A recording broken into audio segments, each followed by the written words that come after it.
안녕하십니까. 3분 소방안전입니다. 이번에 옥내 소화전 설비의 화재 안전 기준이 개정되었습니다. 다 아시는 분들은 아시겠지만 큰 부분이 개정된 건 아니고 몇 가지가 개정됐는데, 개정된 부분에 대해서만 간략하게 좀 알아보도록 하겠습니다. 2021년 4월 1일 날 일부 개정이 되고 시행도 같은 날짜에 이렇게 시행이 됐습니다. 한번 보시겠습니다. 어느 부분이 개정됐냐면은 제4조 수원을 한번 보시면 1항 옥내 소화전 설비의 수원은 그 저수량이 옥내 소화전의 설치 개수가 가장 많은 층의 설치 개수 2개 이상 설치된 경우에는 2개의 2.6 세제곱미터를 곱한 양 이상이 되도록 하여야 한다. 그렇게 되어 있습니다. 기존에는 5개 이상 설치된 경우에는 5개라고 이렇게 되어 있었습니다. 거기에다가 2.6 세제곱미터를 이제 곱해서 그 수원의 양을 계산했습니다. 그동안 그렇게 이제 설계를 했고 유지 관리를 했지만 오랜 세월 동안 이제 지켜봤을 때 실질적으로 화재가 났을 때 5개를 쓸 일은 전혀 없었죠. 많이 써봐야 한두 개. 일본 같은 나라는 이미 2개로 된 걸로 알고 있는데, 우리나라도 요번에 너무 이제 건물 필요 이상으로 함으로 낭비되는 것도 있고 또 비용도 많이 들고, 그래서 요번에 개정한 걸로 알고 있습니다. 여기에서 한번 보시면 130리터죠. 소화전 하나의 방수량이 130리터, LPM 분당 이제 130리터인데 20분. 소방대가 실제 현장에 도착하기까지는 20분으로 잡은 것입니다. 도심이라 하더라도 교통 체증 때문에 한 20분 이내는 이제 도착을 하죠. 더 빨리 오는 것도 있지만, 그래서 소방대가 오기 전까지 사용하는 이 수원의 양입니다. 초기 소화용이라고 하죠. 관계인이 사용하는 거. 그래서 130rpm에다가 20분을 곱하면 2600리터가 됩니다. 그러니까 이걸 톤으로 계산하면 2.6톤이 되고 2.6 세제곱미터가 되는 것이죠. 근데 이제 2개 이상일 때는 이제 전엔 5개, 그러면 13톤이 됐었는데 지금은 2개 이상일 때라도 2개까지만 계산하는 거니까 5.2톤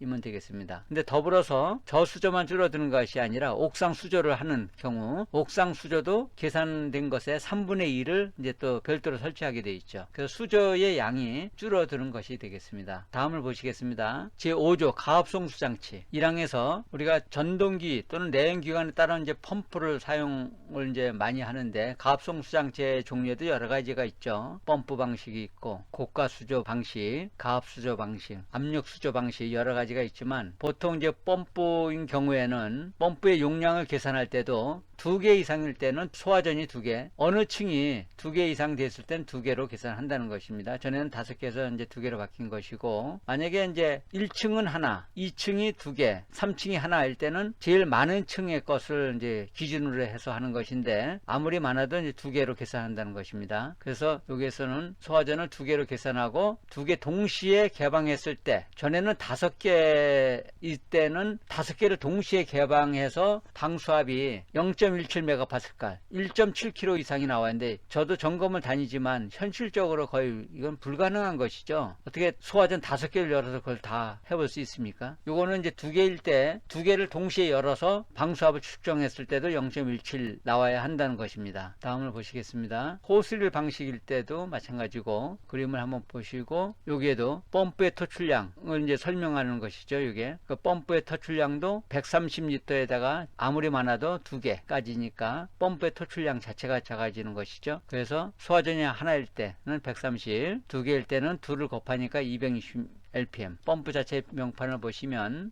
보시겠습니다.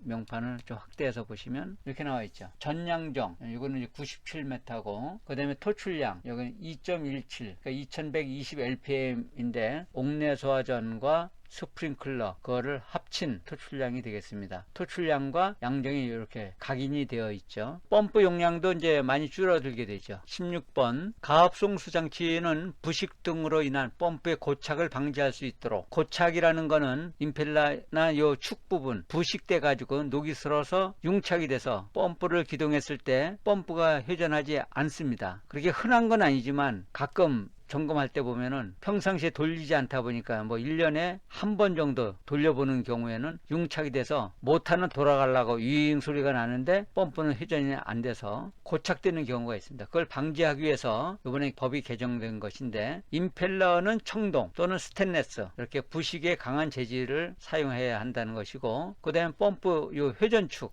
쪽을 말하는 것입니다. 이 그랜드 부분이라고 하죠. 이 그랜드 패킹이 되어 있고 회전축이 있는 이 부분도 지금 이제 철로 되어 있죠. 펌프축은 스테인리스 등 부식에 강한 재질을 사용할 것, 그렇게 되어 있습니다. 요번에 개정된 것이 이 부분이 되겠죠. 이 회전축. 그래서 임펠러는 겉으로는 잘 보이지가 않죠. 그렇지만 이 회전축은 이제 겉에서 보일 수 있기 때문에 회전축을 보고 스테인리스로 되어 있으면 임펠러도 청동이나 스테인리스로 되어 있겠거니 그렇게 이제 볼 수가 있겠죠. 새로운 개정에 의해서 그 2021년 4월 1일 준공 받는 건물부터는 이렇게 펌프 용량은 좀 작아지고 펌프가 이제 부식되지 않도록 그런 펌프를 사용하고 그 다음에 수조도 좀 작게 그렇게 설계할 수 있게 된 것입니다. 그렇게 한번 쭉 보시고 그 다음에 여기 보시면 부칙이 있습니다. 부칙에 21년 4월 1일 이 고시는 발령한 날부터 시행한다. 개정되면서 시행이 되는 것입니다. 개정된 부분을 참고하여 주시면 될 것 같습니다. 끝까지 시청해 주셔서 감사합니다. 도움이 되셨나요?